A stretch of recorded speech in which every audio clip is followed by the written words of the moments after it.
Live from WFSB, Connecticut's #1 local news, this is Channel 3 Eyewitness News at 7.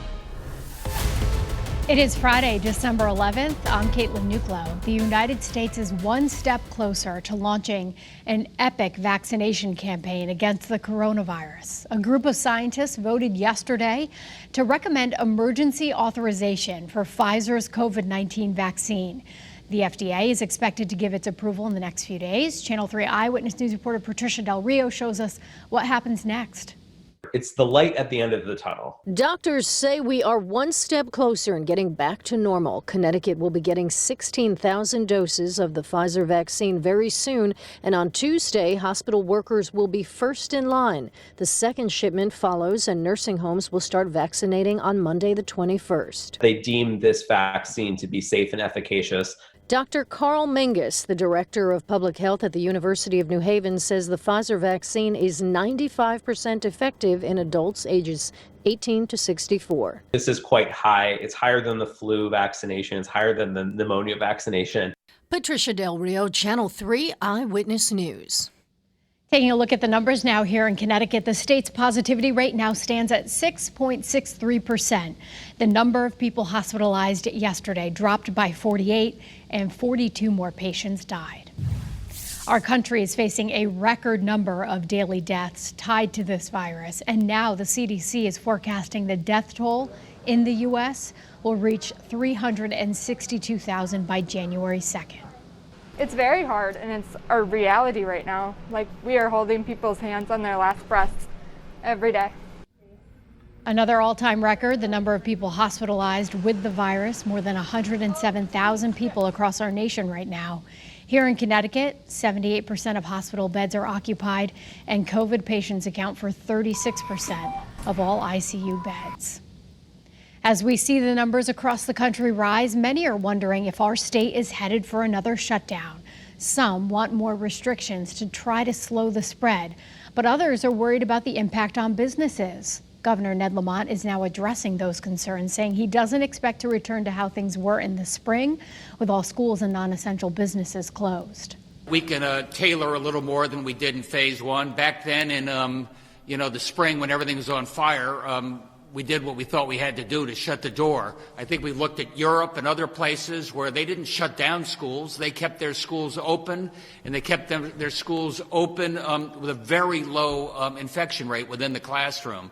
So I think it'd be different this time.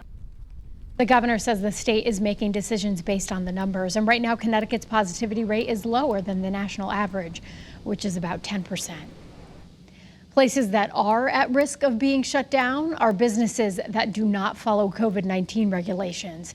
Studio 1537 in Hamden was forced to close yesterday. Its liquor license suspended indefinitely. This was a place that had well over 100 people on a dance floor, not appropriate social distancing or mask wearing.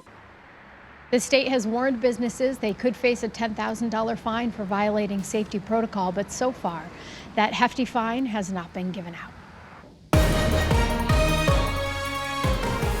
7:03. Hi, everybody. It was a gorgeous sunrise this morning. It was taking place in just about 5 minutes, 6 minutes. Beautiful, beautiful, beautiful. All right, let's take a look at the deficit. Hey, we're not doing too bad out there. 7 3/4 in Bradley, and just about 1/4 of an inch in Bridgeport. So we've really made a dent in that deficit. The drought monitor has been updated yesterday. It's still abnormally dry, but the drought is over, which is good news.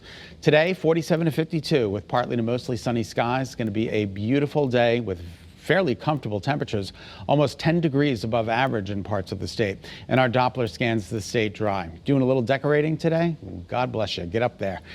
Yes, seize the moment. It is going to be a beautiful day today, so you have time to get out there and decorate with fairly comfortable temperatures. A little chilly out there this morning. Grab that coat. 22 in Willimantic. You've got 22 in Danbury, and then you jump to 23 in Norwich, 24 in Putnam. And then you get into the 30-degree range Chester. But everybody's below the freezing mark out there this morning. The good news is the winds are fairly light, so there's not that much of a wind chill to contend with this morning. Here's that sunrise I'm talking about. Really picturesque in stores. Good morning to you. We'll take you to New Haven right now. It's equally as nice And our satellite and radar confirms there's not a lot going on out there right now. But there is a system in the Midwest. Unfortunately, its warm front is going to swing into the state during the day tomorrow, and that's going to spread some showers into the state tomorrow afternoon and tomorrow evening. So that's not too great, and the timing is not on our side. But Sunday is looking like the better of the 2 weekend days, and tomorrow's not a washout by any means. All right, so this is noon today. We're good. We're good through 4:35. We're good tonight. So we're going to do a little outdoor dining tonight. Maybe you can find a heat lamp and get a nice little dinner. And then by 5 o'clock tomorrow morning, we are looking at mostly cloudy skies. 10 o'clock, still mostly cloudy. The rain is still to our south, but it comes marching in. And by 2 o'clock, we are dealing with showers, some of which could put down a little bit of heavy rain there at 2 p.m. And then by 4, it starts to alleviate a little bit. And by tomorrow night, it starts to wind down. So here again is Futurecast, 2:30 tomorrow morning. That system kind of winds down tomorrow night. And then here comes Sunday, looking pretty good at this point, according to this particular model. We've got partly to mostly sunny skies for you on Sunday, which is good news. Wednesday, everybody's talking about Wednesday, and rightfully so. We could have a storm system on our hands that brings us snow. This is 5:30 Wednesday evening, 10 o'clock Wednesday night. It's still snowing. Right on into Thursday morning. We'll certainly keep you posted. In the meantime, today's daytime highs climb into the upper 40s and low 50s, mostly sunny and mild. The weekend tomorrow, again, rain in the afternoon and evening. Sunday looks like the better of the 2 weekend days. Monday and Tuesday look good but cooler. And then look at the temperatures Wednesday and Thursday. Ugh. With the possibility of snow Wednesday into Thursday. We'll certainly keep you posted. All right, at 7:06, Caitlin, we'll send it back to you. All right, Scott, thank you. Now to an Eyewitness News exclusive. A doorbell camera shows the terrifying moments that a babysitter was robbed at gunpoint. You can hear her scream there. This happened in Hamden on Wednesday morning. Chelsea Roberts says she was walking up a driveway on Blue Hills Avenue when a man jumped out of a car with a gun and demanded her purse. When she didn't give it up right away, 4 more teenagers rushed in and grabbed it from her. I just want people to be aware of their surroundings, because my big takeaway from this is carry less. Do not have on your body more than, if you lost it, that you're not going to cry over it. And replacing these things can happen. Police say a few hours later, another woman was held up at gunpoint just a street away. If you have information about those cases, call Hamden Police. Investigators are warning cyber attacks are on the rise during this pandemic, with criminals targeting schools and even hospitals. Channel 3's Roger Suzanin shows us why there is concern that this problem will only get worse. In early September, Hartford families were finally getting ready for the first day of school, when classes were suddenly canceled because of a ransomware attack. It's very terrible to hear that, well, we could have a cyber attack at this present point in time, when the school year is right here to being started. But sadly, these kinds of crimes have become more common. They can hijack your computer.